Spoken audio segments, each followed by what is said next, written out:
నరసింహ శతకము.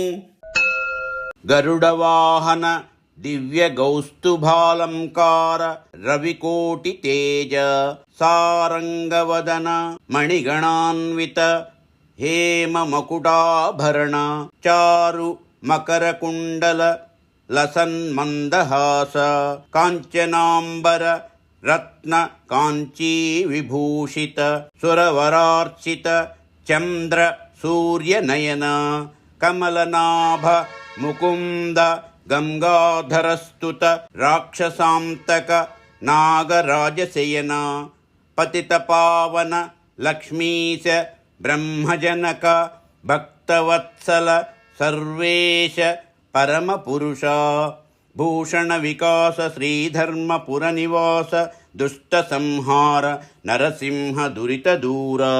గరుత్మంతుడు వాహనముగా గలవాడా, అందమగు కౌస్తుభమణి అలంకారముగా గలవాడా, కోటి సూర్యుల వంటి కాంతి గలవాడా, చంద్రుని వంటి ముఖము గలవాడా, మణులతో గూడిన బంగారపు కిరీటము నగగా గలవాడా, అందమైన మొసలివలె వ్రేలాడు చెవిపోగులు గలవాడా, ప్రకాశమైనట్టి చిరు నగవు గలవాడా, బంగారు వస్త్రము గలవాడా, రత్నముల మొలనూలిచే నలంకరింపబడినవాడా, దేవశ్రేష్ఠులచే పూజింపబడినవాడా, చంద్రుడు సూర్యుడు కనులుగా గలవాడా, బొడ్డునందు కమలము గలవాడా, మోక్షమొసగువాడా, ఈశ్వరునిచే పొగడబడినవాడా, రాక్షసులను సంహరించువాడా, సర్పముపై బరుండువాడా, పాపుల పాపముల బోగొట్టువాడా, లక్ష్మీదేవికి భర్త అయినవాడా, బ్రహ్మకు తండ్రి అయినవాడా, భక్తులయందు దయగలవాడా,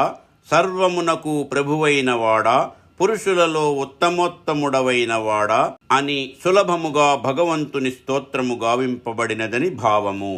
మా ఈ వీడియోలు మీకు నచ్చినట్లయితే please like, share and subscribe.